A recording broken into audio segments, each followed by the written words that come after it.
Bonjour. On m'a demandé l'autre jour ce qu'on peut faire quand tout part en vrille et qu'on a l'impression, même si on a déjà reconnu l'espace infini de notre vraie nature, qu'on l'a perdu et que plus rien n'a de sens et qu'on perd goût à la vie et à la spiritualité, entre guillemets. Oui, ce sont des choses assez fréquentes en réalité dans une démarche d'exploration. Si on traverse pas ça, c'est peut-être qu'on est dans une démarche type bien-être, développement personnel et qu'on se protège de la vie.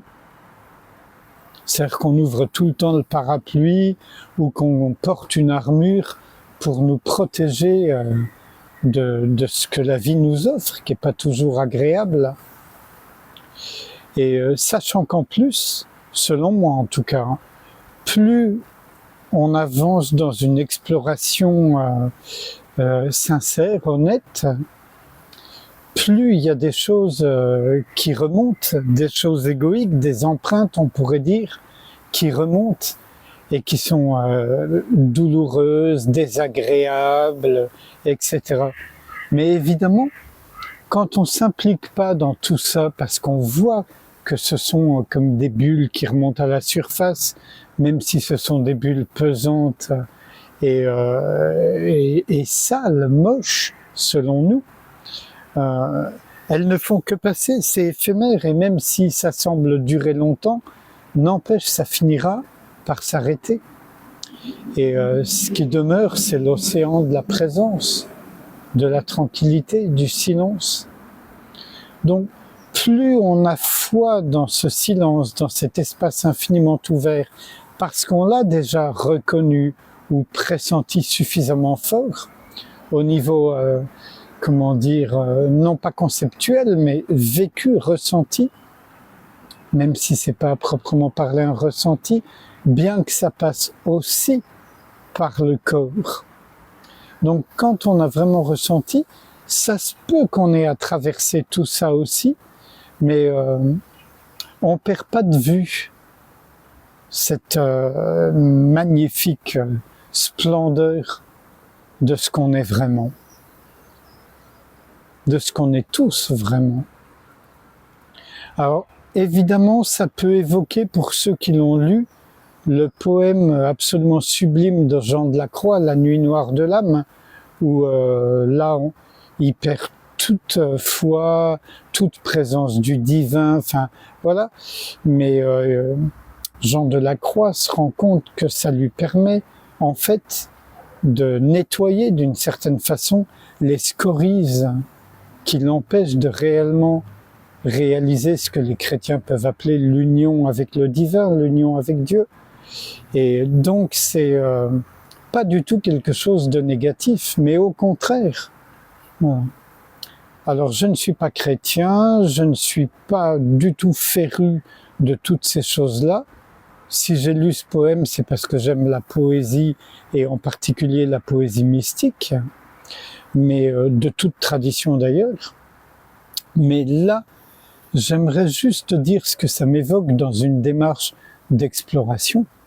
C'est que, inévitablement, parce qu'on vit dans le monde phénoménal aussi et avant tout, en tant qu'individu, il y a toujours des hauts et des bas. Et si on est impliqué, il y a beaucoup de hauts et de bas, beaucoup de bas en particulier. Mais si on n'est pas impliqué, les hauts et les bas, c'est juste des vagues qui se soulèvent et qui retombent, qui se soulèvent et qui retombent. Elles existent bel et bien, pas question pour moi de les nier ou de les minorer. Elles existent, ça peut faire vachement mal à l'individu. Mais chaque fois qu'on revient à la source, à la conscience que ce que nous sommes, ce n'est pas l'individu, en tout cas pas seulement, mais ce qui est toujours déjà là, l'immensité silencieuse, cet espace infiniment ouvert, comme j'aime l'appeler, vous voyez? Et c'est pas quelque chose d'abstrait ou de conceptuel, c'est totalement concret et il n'y a rien de plus réel, peut-être même qu'il n'y a rien d'autre de réel. Tout le reste, ce sont nos rêves, nos pensées, mais comme elles sont partagées par X milliards d'individus sur la planète, on les prend pour vraies, pour réelles. Sauf que quand on est dans des démarches dites spirituelles, en fait d'exploration, ben, ça tient pas la route parce qu'on se rend bien compte, aussi douloureux que ça puisse être au départ, que nous ne sommes pas l'individu, nous ne sommes pas cette histoire qu'on prend pour sienne, nous ne sommes pas les pensées, les sensations, les émotions, les sentiments, nous ne sommes rien de tout ça réellement. Ce que nous sommes, c'est cet espace de présence qui constate tout ça et qui peut le constater sans en être affecté, sans s'y impliquer. Voilà.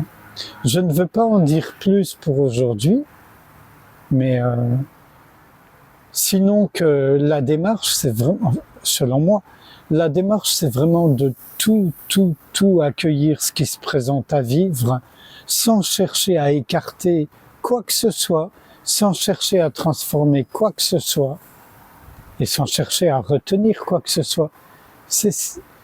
Évidemment, pour ça, il faut avoir une confiance inouïe en la vie, parce qu'on a reconnu d'une manière vivante, même si c'est fugace, peut-être dans un premier temps, que la vie est absolument merveilleuse.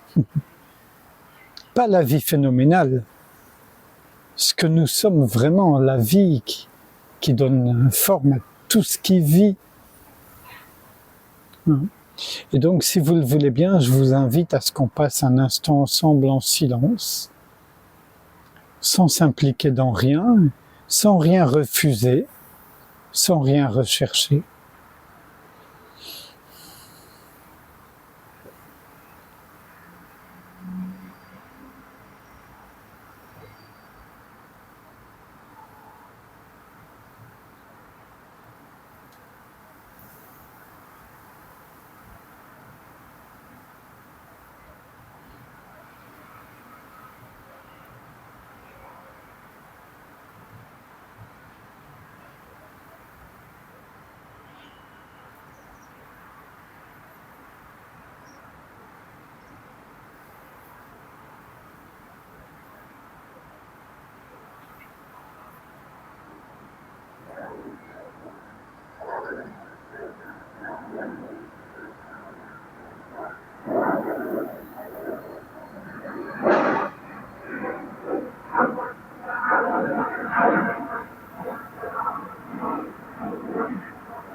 Je vous remercie.